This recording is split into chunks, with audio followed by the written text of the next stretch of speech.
Lee Strubinger, it's a pleasure to meet you. Thanks for joining the show. It's a real honor. So I have been listening to your podcast called Short Walk, and I wanted to interview you because I felt like there was a lot of similarities to Dakota Spotlight, and I think my listeners would enjoy listening to your show. Why don't you just give us the synopsis of what the season is about? Yeah, so this is really a look at South Dakota's first ever impeachment process. That's something that the state has never really gone through before. And, what it really, the events that kind of kick it off really have like kind of a true crime element to it. There's this fatal car crash that the Attorney General is involved in. There's kind of this sort of mystery surrounding what happened that night, and sort of this high-powered politician, top-ranking official involved in this fatal crash, didn't see what he hit, says he didn't see what he hit, maintains he didn't see what he hit, and then the next day comes back to find the body of Joe Boever in the ditch. And so there's a lot of just kind of circumstances really kind of leading up to this event, and ultimately he kind of loses public confidence, and the pressure campaign to get him out of office really starts to ramp up kind of months later. And so it really kind of just kind of looks at that what that whole thing looked like. And it's really well done. I think you did a great job, and we're going to listen to some of that here in a minute. You should know this story was on my list of potential seasons to. I beat you to it. Yeah, and I'm not alone there. I've spoken to several people over the last few years who say, "Oh, that's a good one," because there's a lot of material available, audio, video, court records, and you just did a really good job. Tell us a little bit about yourself, your background. Are you from South Dakota or? Yeah, no, I'm from Illinois originally, and I fell in love with public radio when I was in undergrad. And but the problem was I was a print major, and I really struggled to kind of get into public radio. It was about 2012, 2013 when I was really trying to do that. Public radio stations, at least in Illinois, were still kind of struggling from the Great Recession. Wasn't a lot of money out there to hire a young, ambitious, untested public radio reporter. So I left Illinois and moved to Colorado for a little bit, freelanced in Denver there. I was lucky enough through kind of my grad school network to pick up a little freelancing gigs, and met some people who ultimately pointed me in the direction of South Dakota.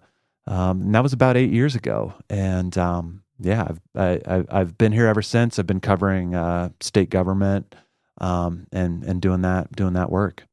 And we should mention that that's for South Dakota Public Broadcasting. Correct. Yeah. South Dakota SDPB. Yep. And it looks like your role there is politics and public policy reporter. Yep. So a lot of this, while the podcast itself really starts out as a bit of kind of true crime and that kind of element, it really kind of leans into a lot of the sort of looking at this from a government and kind of policy perspective. While still holding some of that interest of how could they not know like what happened that night. And one of the things that you mentioned about this story, it kind of all being out there with like the documents and all the elements and stuff like that. That's part of the reason I pursued this, is because we have the 911 tape of the night that he called. And once that large investigation file was released to the public, there were just so many audio elements out there. So between that and sitting through a lot of the committee hearings and impeachment inquiry hearings into this case, and chasing lawmakers and the governor around while this whole thing is going down, it just had a lot of audio that I could really draw off of to kind of make it happen. How about we go back to that night in September of 2020 and kind of walk through it a little bit? At the time of this recording, I am actually speaking from Spink County, South Dakota, and not far from here is the town of Redfield. Tell us what was going on in Redfield that evening. So yeah, the Republican Party in each county has what they call Lincoln Day dinners, and it's kind of like a big fundraiser. And they'll bring in, some politicians from either statewide or local to kind of give speeches and raise money, etc. It's kind of one of the reasons, why the state party is very strong. It's very well organized, and a lot of these events happen.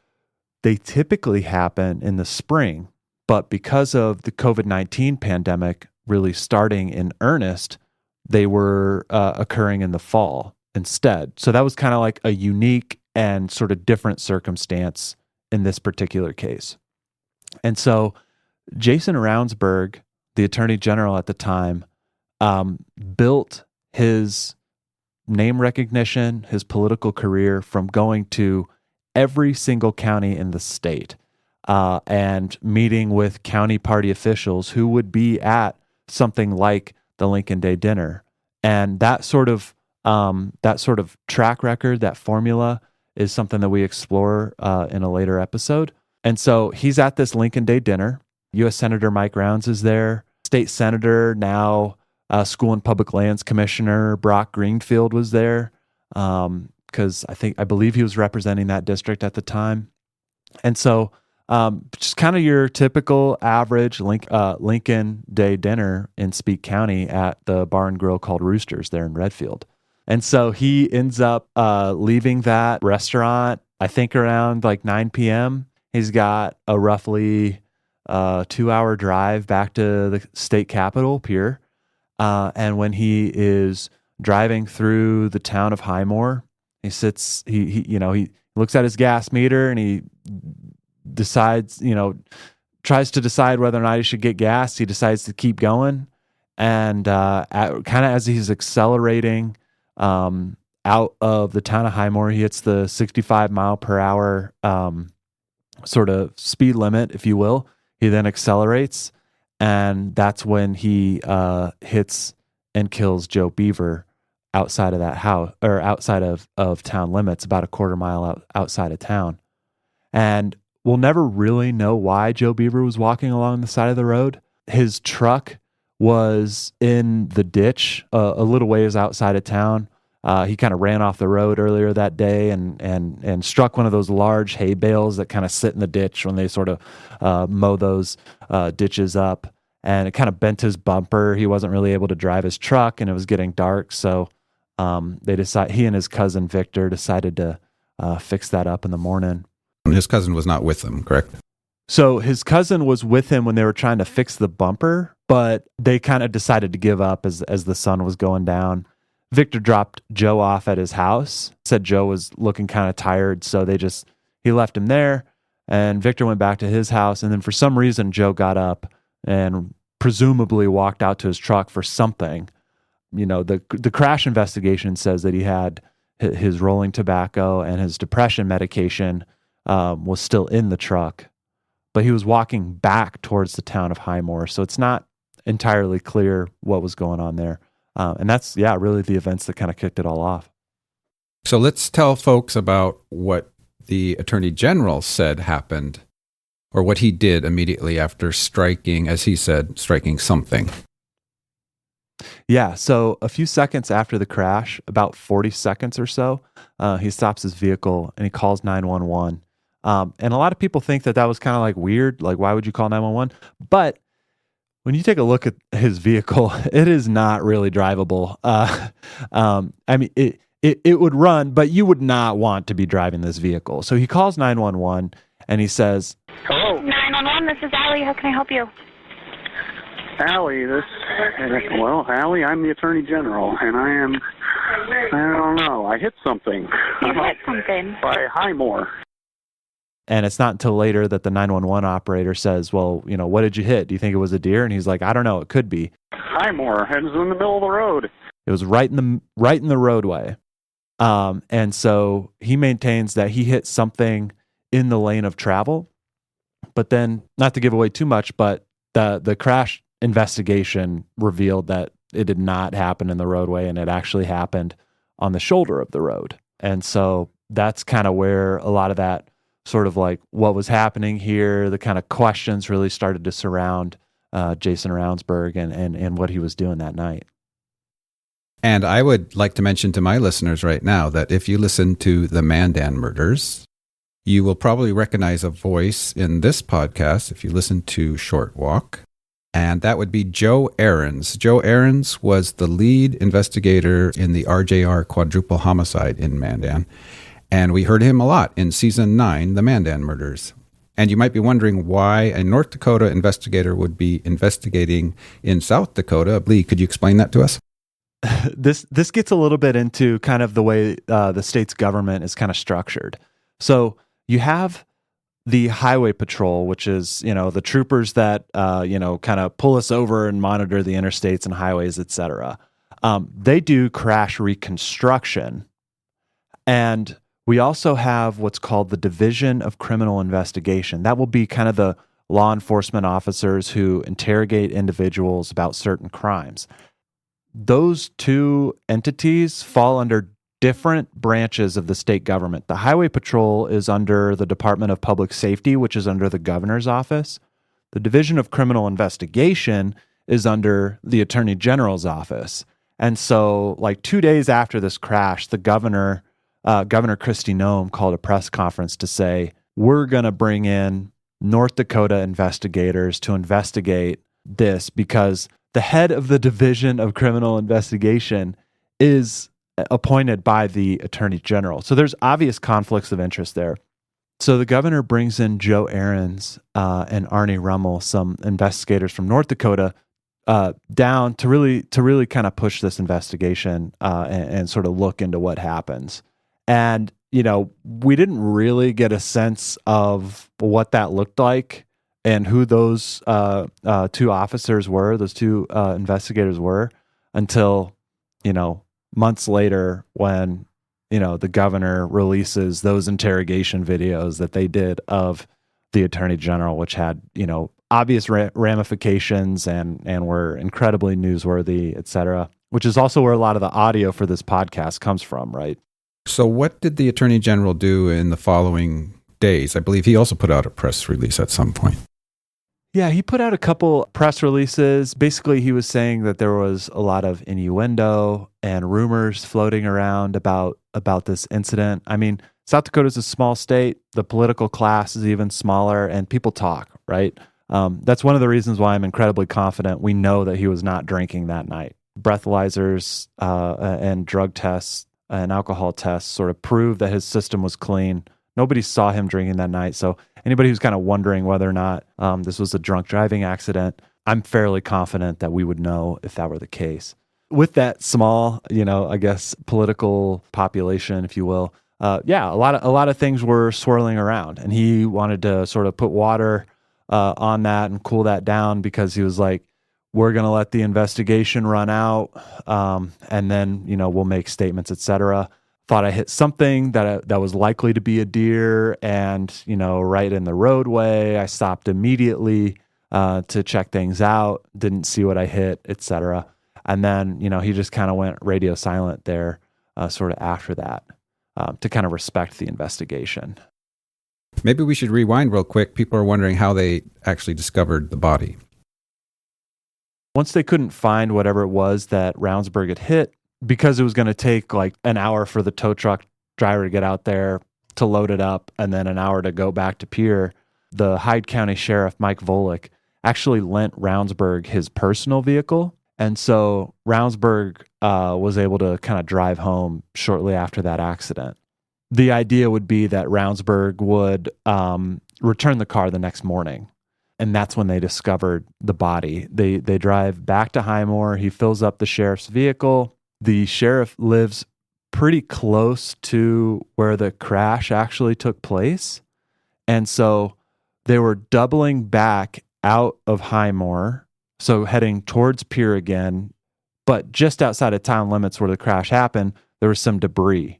And Ravnsborg pulled over to kind of check out whatever it was that, to maybe see if in broad daylight they could tell what it was that he hit. Ravnsborg's chief of staff was there, and he kind of narrates sort of what happened in that moment. But they did kind of stop at this kind of pile of debris, and Ravnsborg was just kind of curious about, man, what was it that I hit? Maybe you'd be able to find it. I believe the Attorney General pointed and said, "There's a man," and suddenly they had a body. Yeah, well, I mean, and then that opens up the homicide investigation, right? And that's where this whole thing really kind of blows open. All of this happens before we even get to where I kind of start the first episode, which is a press conference that the governor puts on later that day. The governor calls a press conference in Sioux Falls, which is not normally where she has called press conferences, and definitely not on like a Sunday. And so basically her and the Department of Public Safety Secretary, Craig Price, a handful of reporters are there. They say the Attorney General was involved in a fatal crash. And the reporters are standing there, including some of my colleagues, were like, there was kind of like a bit of a pause when they were like, do you guys have any questions? Just kind of like taking it all in, like what is going on here? And then people were like, well, is the Attorney General even alive? Like what happened here? And like, what's his condition? How many people were involved? Is there anything you can tell us? And because it was so early, like hours into this investigation even starting, it was basically like, we can't tell you anything quite yet. And then from what the family experienced, the Nemec family, the Beaver family, and one of the cousins being former state lawmaker Nick Nemec, they were just kind of like, what is going on here? We're not hearing anything from law enforcement. They're taking their time. And then keep in mind, the investigation took like 6 months before it was completed. And then the charges were brought. And they were just kind of these misdemeanors, and I think everybody expected something a lot more like felonies. And so the Beaver family was feeling pretty jaded about everything on the state level, and they were feeling like the state was kind of getting their ducks in a row to sort of, I think the perception at the time was that, are they hedging on behalf of the Attorney General? Are they kind of, how are they manipulating this investigation to kind of sweep this under the rug, if you will, a little bit, while they're mourning the loss of their family member? But it's not until we get windows into this investigation file that we really see why it took so long. I mean, it is a thorough document that just lays it all out there. And we only start to see windows into that once we get into the first impeachment hearing. And that's when the family is like, wow, they really left no stone unturned here, and really felt confident in what the state like really pieced together. That's great, because obviously people of power, that's one of the first things that's going to run in people's minds when a person in power commits some kind of potential crime. Are they going to be treated like everyone else? So that's part of the reason that made this story so captivating or interesting from the beginning, I think, because people were on high alert for any kind of special treatment for the Attorney General. And maybe you could touch on the distracted driving stuff they came up with. So in the interrogations that were conducted by the North Dakota agents, they start to peel back Ravnsborg's cell phone usage on the drive. And if you listen closely, they kind of ask about, were you using your cell phone at all? And it was quiet. And they were like, did you make any calls? And he says, nope, the only phone calls I made were to my father. They really started to peel back his phone usage on that drive. He said he wasn't using his phone at the time of the crash, but he was using his phone for about like 70% of his drive from Redfield back to Pierre. And so there was this kind of like, the way he sort of contextualizes it, well, I wasn't using it at the time of the crash, which as far as the investigation file shows, that is technically accurate, but he was using it in the minute leading up to that crash. And so he tells the investigators, I was looking at the radio or my speedometer, but he wasn't entirely sure which. Yeah, there's a real question there of, well, if you weren't using your phone at that particular moment, then what exactly were you doing? You weren't focused on the road. You were distracted driving. That's kind of their point that they're making. We still aren't entirely clear like what he was doing at the time. But in the minute leading up to that, one of the things that Ravnsborg was doing was, keep in mind, this was an election year. And he was looking at a right-wing website and some articles about now President Joe Biden and his family's business dealings in China. There was like a documentary out there called like Riding the Dragon, I think. And he was looking at an article kind of about that. And those kind of like lightning rod, like conservative issues was something that he really had like a pulse on. And he really used that to kind of build his base and build his brand kind of early on. And that's how he kind of ultimately sort of built his base and built his recognition and ultimately ended up getting the nomination and the job. There's another really interesting part about this story. I found this fascinating. He had actually had 2 cell phones, and what he was doing with the other one was basically sort of deception, wasn't it? And considering that he was Attorney General, can you explain what he was doing, and did you have any thoughts on that? It was just, I know some of the victims' families have commented on it. Yeah. So do you want the short answer or the long answer? I'll take either one. Yeah. The long answer being, we sat through hours and hours and hours of this House impeachment panel that was supposed to be looking into the Attorney General's conduct following the crash.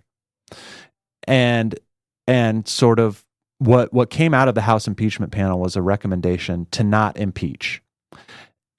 And when you read their report, one of the things that doesn't come up is this particular aspect that you just mentioned in your question. We didn't find this out until the Senate trial ultimately happened. And basically what he was doing was he had this app running on his personal phone called On My Way. And it's kind of this like app that sort of racks up points for you turn it on while you're driving, and it logs the fact that you are driving without doing anything on your phone. So you're logging these, and you get like benefits and stuff like that. I'm not entirely sure what the benefits look like. It might be like a free soda at the gas station or something like that. And so he has this app running when he leaves Redfield and he's driving towards Pier. But like I mentioned earlier, he was on his other phone, his state phone, his like Attorney General state phone, for about 70% of the drive. Right. And that's one of the things that the North Dakota investigators really kind of peel back, get him to just sort of be like, well, I don't use my phone, and then I use my phone some of the time, and then I'll look at articles, and if I see that they're really long, I'll just scroll to the next one. Was ultimately what they got him to kind of admit in their interrogation. I would say that was one of the really kind of key points that the prosecutors laid out in the Senate trial was, this kind of deception to that app company was another one of those like, pressure points on this particular issue that weighed in on him. I'm sure if a lot of the listeners are from North or South Dakota, they'll kind of realize, this is a heavily Republican state. But for those who are outside of the state, this is a super majority Republican legislature in both chambers. And we're talking about a Republican Attorney General. So there was like a bit of an identity crisis going on as well, because Republicans around that time were like pretty fed up with the impeachment word. That was something that Donald Trump had been subject to twice by House Democrats. So they were a little fatigued by that. And so there were a lot of factors in there that, were really kind of weighing in on this Republican legislature as they considered this question.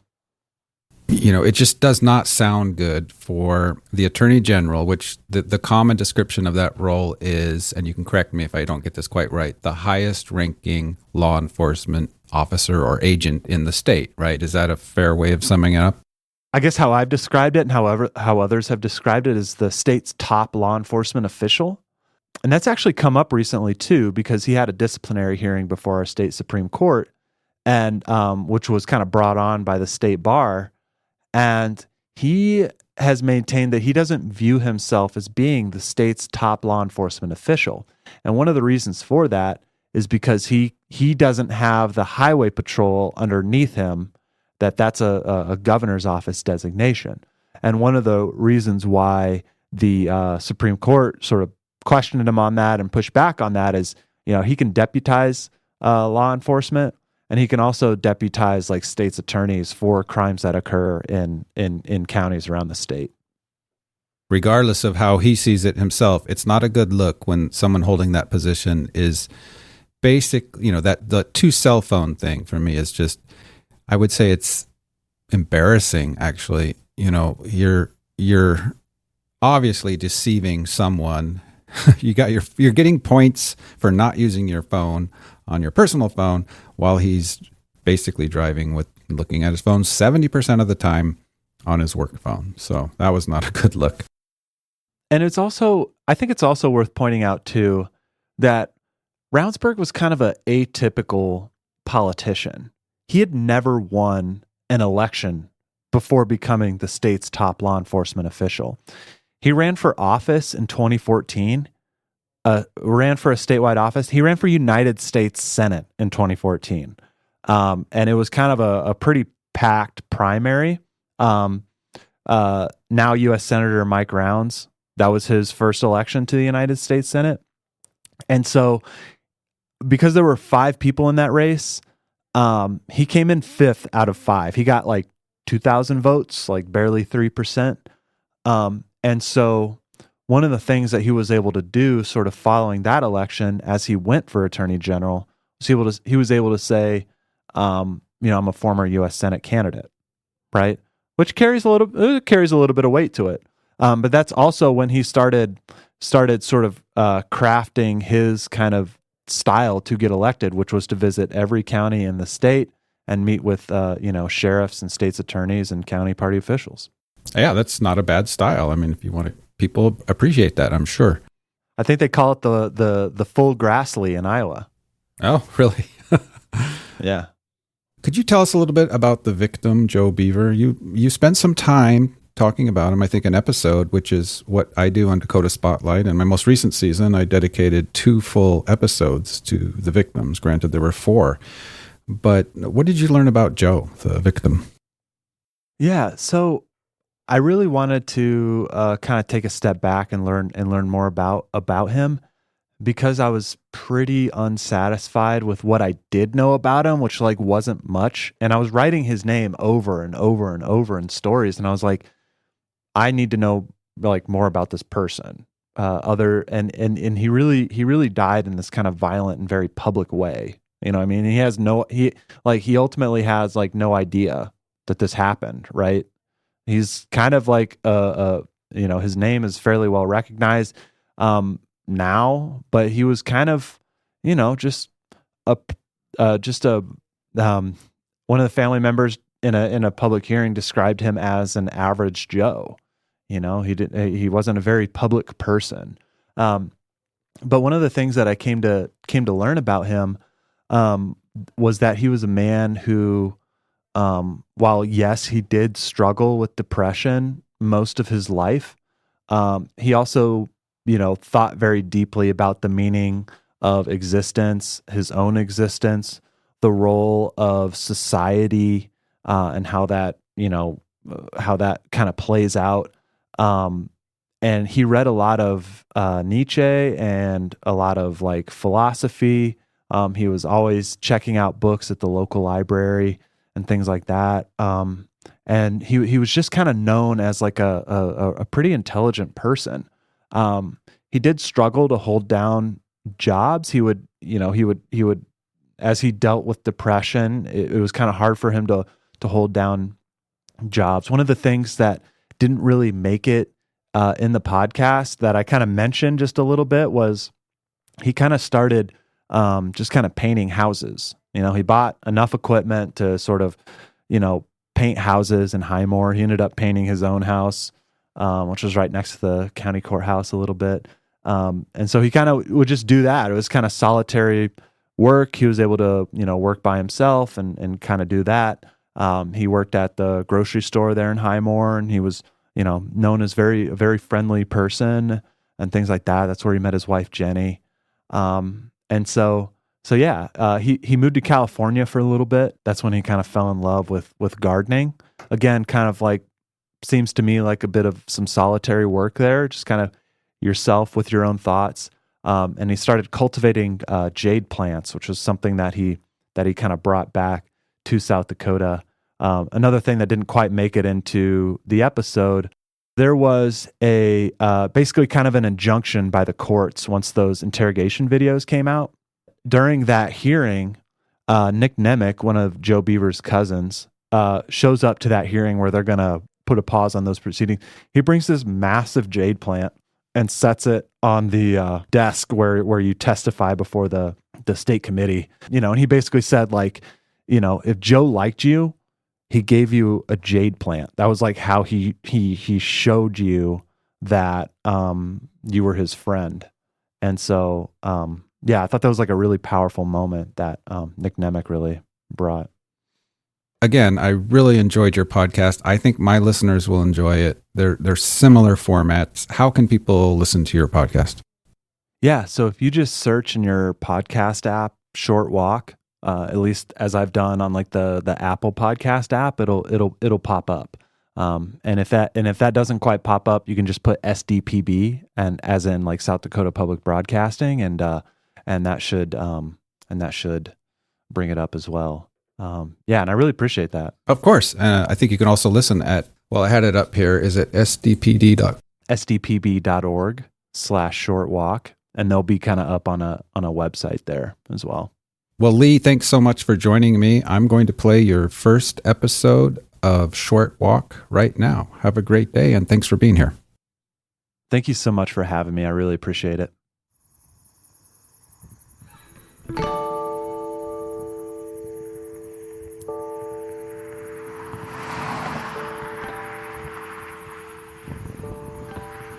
It's September 13th, 2020.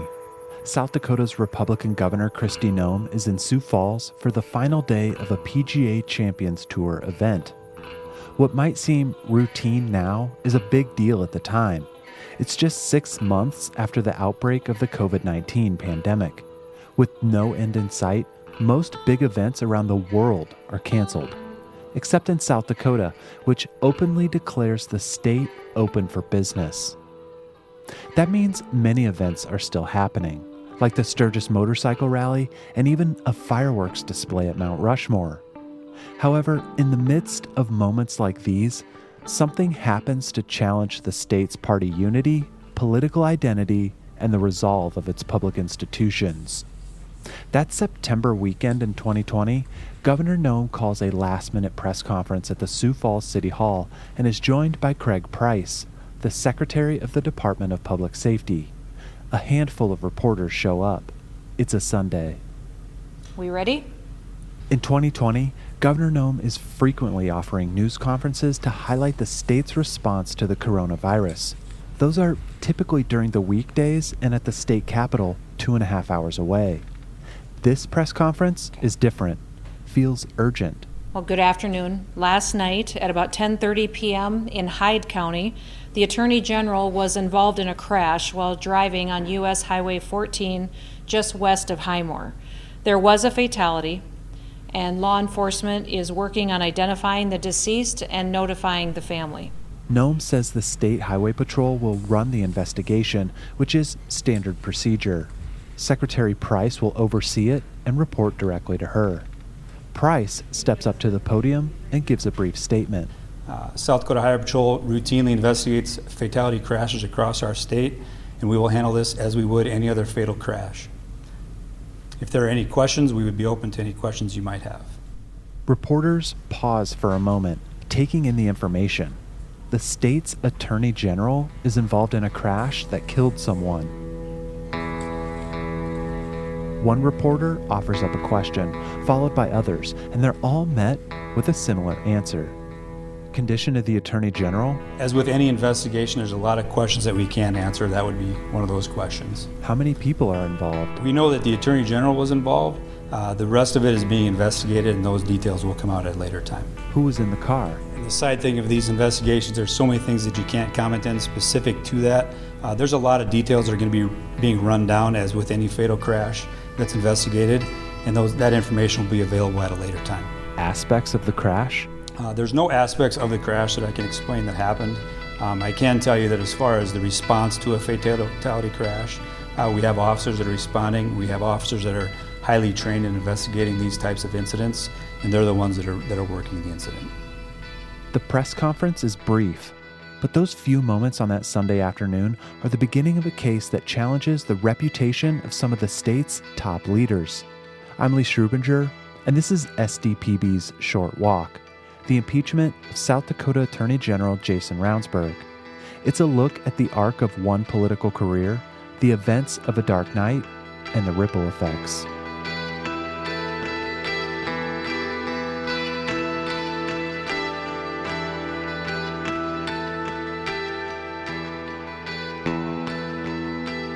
Hello.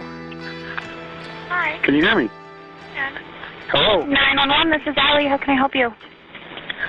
Allie, Allie, I'm the Attorney General, and I don't know, I hit something. You hit something. By Highmore, and it's in the middle of the road. Okay, give me 1 second here. Let me get you a map. Do you know? From the very beginning, the law enforcement investigation into Jason Ravnsborg's fatal crash is exhaustive. When the case finally heads through the courts and to the legislature for action, the investigative file is publicly available. It's a massive collection that contains hours of audio and video, as well as hundreds of pages of documents. It provides a glimpse into the investigation, as well as a relatively unfiltered look at a powerful politician in the spotlight. This podcast takes an unflinching look at the investigation file and subsequent response from the courts, lawmakers, and state officials in 9 episodes. There's fresh research and reporting, along with the work of my colleagues and peers who all hustled to break news covering this unprecedented case. My colleagues attend Governor Noem's press conference in Sioux Falls that Sunday in September 2020. I live on the opposite side of the state in Rapid City, 5 hours away.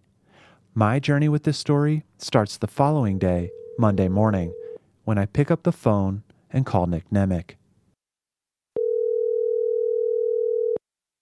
Hello? Nick Nemec lives in Hyde County. He's a farmer who spent a lifetime working the land. I call him the day after the governor's announcement. My recorder only picks up the receiving end. I ask how he's doing. I'm I could be better, I guess, but yeah. It's a poor question given the circumstances. Nick Nemec's cousin is Joe Boever, the man who died in the Attorney General's weekend crash. Nemec is also a former state lawmaker, a Democrat, back when they still got elected in the middle of the state. So he's familiar dealing with reporters. Well, I can kind of give you a rundown of what happened. It seems like Nemec has already told this story 100 times, whether to others or himself, just to make sense of it all. He says on Saturday evening, his cousin Joe runs his truck into a ditch about a mile west of Highmore, a remote prairie town on the road to the state's capital. The ditches were freshly mowed. Nemec says Joe hit around hay bale about the size of his truck. And bent his bumper so it was rubbing on the tire. He called my brother and asked Victor's my brother. He called my brother Victor and asked Victor to come and get him and give him a ride back to town. It's getting dark as Nick's brother Victor and Joe try to straighten out the bumper. They give up, leave the truck in the ditch, and Victor gives Joe a ride back to his house. They'll figure it out the next day. And so when Victor went to Highmore on Sunday morning, here there was this accident scene where they were directing traffic around this accident scene and had the highway closed down to one lane and all this sort of thing, all kinds of cop cars. When Victor gets to Joe's house, no one is home, and Joe isn't picking up his phone. He got a bad feeling in his gut, given that Joe's pickup was in the ditch, half mile beyond this accident site. And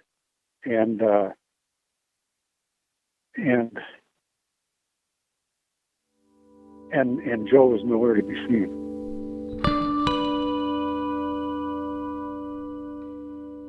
So Victor calls the county sheriff, who tells the family to wait at Joe's house. And there they wait for hours.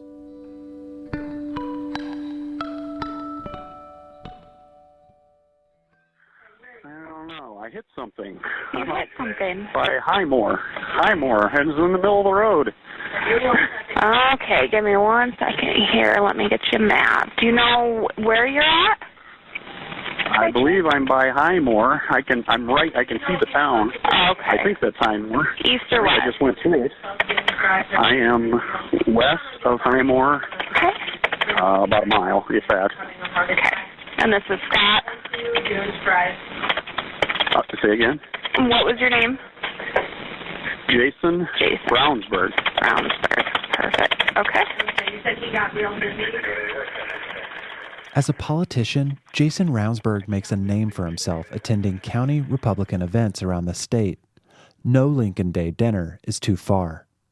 On September 12, 2020, Ravnsborg travels to Redfield to attend the Spink County Lincoln Day dinner at a bar and grill called Roosters. Driving home that night, he hits and kills Joe Boever.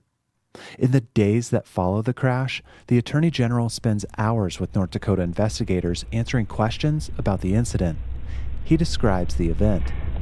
These are usually dinners held in the spring, but because of COVID have been largely moved to the fall, and they are county party functions, and I guess it's a Republican function. Okay. A political function. The dinner starts at 5. Ravnsborg shows up a little early. So how these events usually work is they have like a silent auction. It's the party faithful come in. There's some speeches throughout the night. There's approximately 30 people there. I didn't count. Okay. Per se, 20, 30 people. Ravnsborg gives a speech, as does U.S. Senator Mike Rounds, and people take a few photos. Ravnsborg eats a steak and baked potato and washes it down with a Coke. He leaves Redfield around 9. But the 2.5-hour drive back home to Pierre changes everything. Ravnsborg listens to the end of the Minnesota Twins game. At one point, he calls his father, but the call drops around the town of Miller. About an hour into the drive, he reaches the town of Highmore and thinks about getting gas. I looked to the left and right, and they just both looked closed, so I didn't do that. And I went through, and I saw a sign that said 65 miles an hour. So I believe I started to accelerate. And then I saw a sign that said 48 miles to Pierre. And, you just kind of did one of those groans, like, you still got 48 miles to go. And then, quite frankly, wham! That moment is when Jason Ravnsborg hits something. It's a moment that will affect events for many people for years to come. The story continues after a break. Short Walk is made possible with your Friends of SDPB membership and by the support of Explore South Dakota Fund. Corporate support for Short Walk comes from Turback Law Office in Watertown, attorneys handling insurance and personal injury claims. More at turbacklaw.com.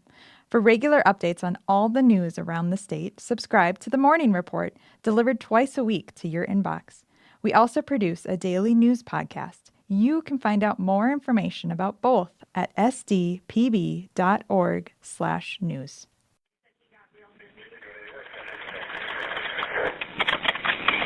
Are you injured at all, Jason? I am not, but my car sure as hell is. Uh-oh. Are you out of the roadway? I am out of the roadway. I was able to get over, but... Okay. It sure hit and mashed my windshield. Oh, no. Okay. Do you think it was a deer or something? I have no idea. Okay. Yeah, it could be. I mean, it was right in the roadway. And okay. And were you traveling westbound then? Yes, westbound, back to Pierre. Okay. Alrighty. Well, I will go ahead and let the sheriff know. He's the one that's on call right now. I'm Lee Strubinger, and this is SDPB's Short Walk, the story of a political career, a fatal crash, and the consequences.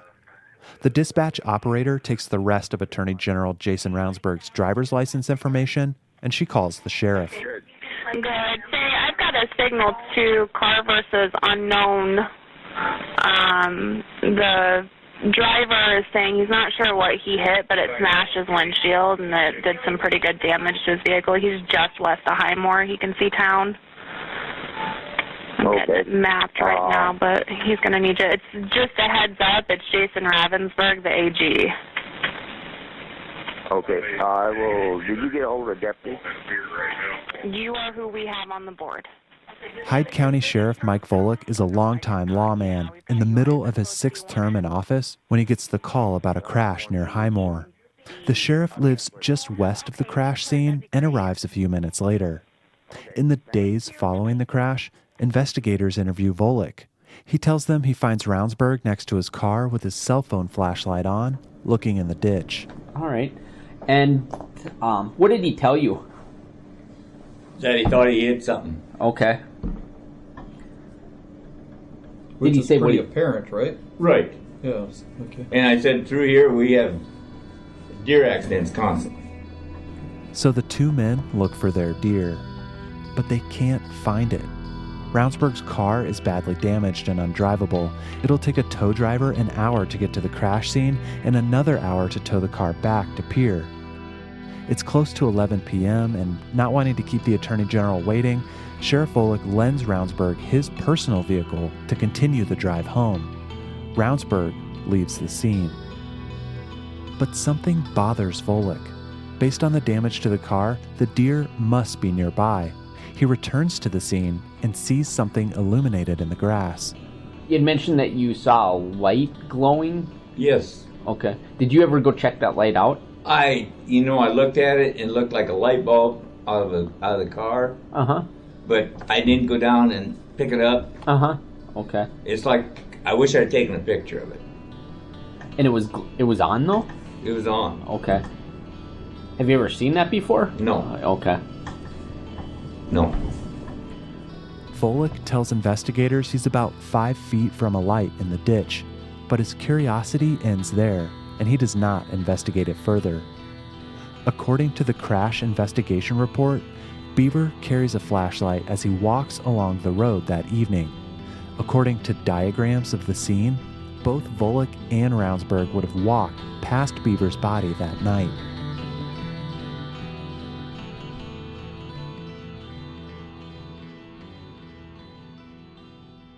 To this day, Jason Ravnsborg maintains he did not see what he hit that night. It sure hit and smashed my windshield. Oh, no. Okay, do you think it was a deer or something? Did he vomit? I have no idea. Okay. Yeah, it could be. I mean, it was right in the roadway. And okay. Jason Ravnsborg has not responded to multiple requests for an interview for this podcast. The next morning, Ravnsborg returns the sheriff's personal vehicle. Ravnsborg's chief of staff, Tim Borman, is also there. Borman describes what happens next when he talks months later to a House impeachment committee. He had seen some pieces of his vehicle. He wanted to stop at that scene and just look around to see if he could get an idea of what had happened the night before. I was like, that's fine.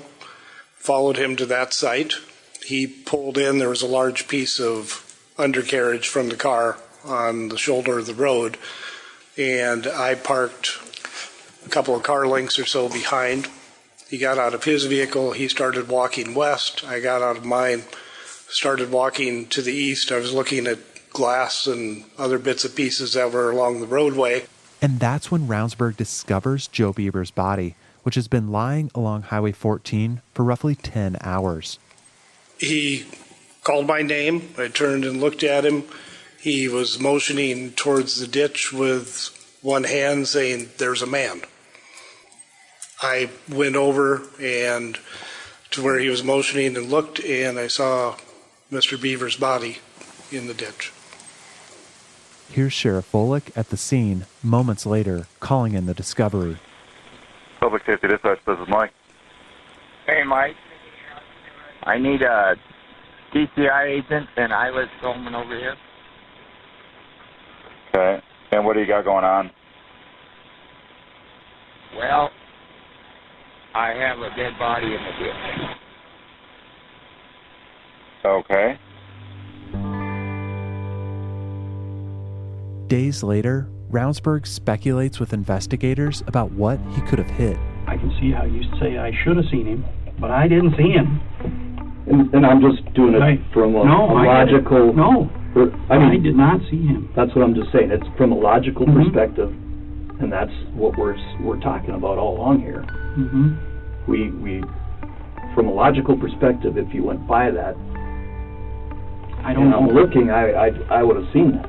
And we asked a number of people, so when you go looking for a deer, you know, what...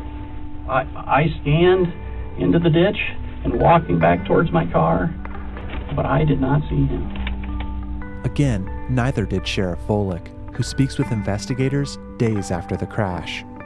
Because I'm trying to picture it, and I'm thinking you would have had to walk by the body. You walked by the body to get to the flashlight. That's what I said. Why didn't I see the damn body?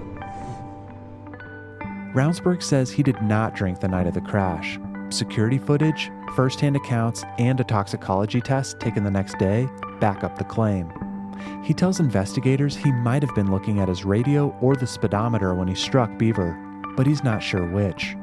And that begs the question, how could this happen? 22 hours after the fatal crash, Joe Beaver's family is called in to identify the body.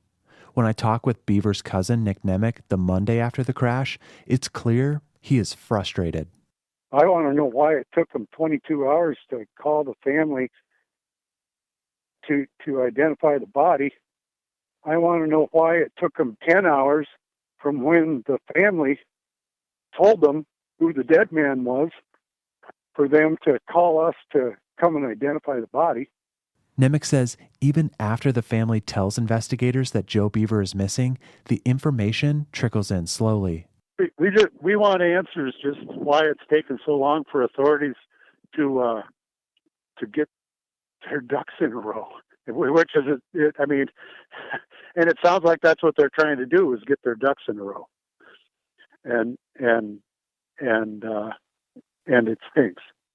Normally, the Department of Criminal Investigation handles interrogations into a case like this, but that department is in the Attorney General's office, which presents an obvious and immediate conflict of interest. How we doing, Jay? Good? Okay. So on the Tuesday following the crash, Governor Noem holds another press conference to announce that agents from North Dakota will conduct the investigation along with South Dakota Highway Patrol, which falls under the governor's office. We offer every situation the same standard of investigative procedures that we would any other person, but we are adding an extra level of transparency and accountability that I think is necessary in this case. Public Safety Secretary Price confirms the focus on transparency in getting the investigation to the public as soon as possible. The governor has instructed the Department of Public Safety and me to release the investigative report as soon as it is complete. It will take half a year to wrap up the investigation. It takes 18 months before the public gets access to the crash reports. One aspect of the investigation looks into Jason Ravnsborg's cell phone use during his drive from Redfield to Pierre. Investigators focus on that during multiple days of interviews. Do you remember, were you using your phone at all for anything besides to make a couple phone calls? Nope, the only phone calls I made were to my father, which ended prior to Miller. Yep. Okay. I have two phones, as you know. One was on the passenger seat, and the other one was on my console, and I did not, use them, then. Okay. I do not have the phone in my hands when the crash happened. I had, our hands on the wheel and looking at the speedometer. Okay. According to the investigation report, cell phone data shows Ravnsborg was on his phone in some capacity for 70% of the drive before he struck the man on the side of the road. He looked at his email and checked political websites. The North Dakota investigators remind him of that. So what would you think, though, if I told you that when they did the phone extractions, they found some internet activity on your phone around that time? Well, I guess I don't not use my phone, but I did not use it at the time of the crash. No. Okay. But were you using it up to the time of the crash? Not that I recall.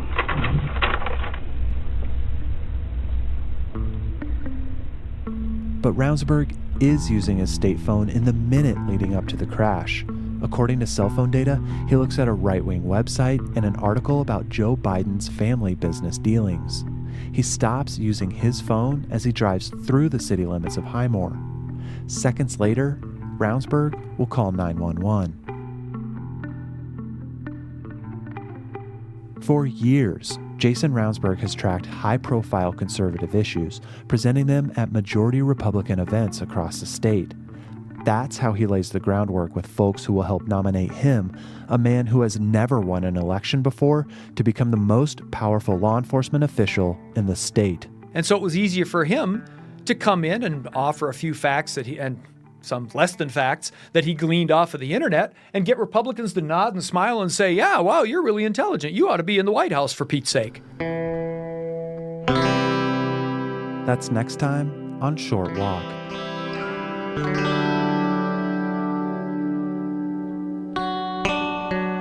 I'm Lee Strubinger. I wrote, reported, and produced this episode.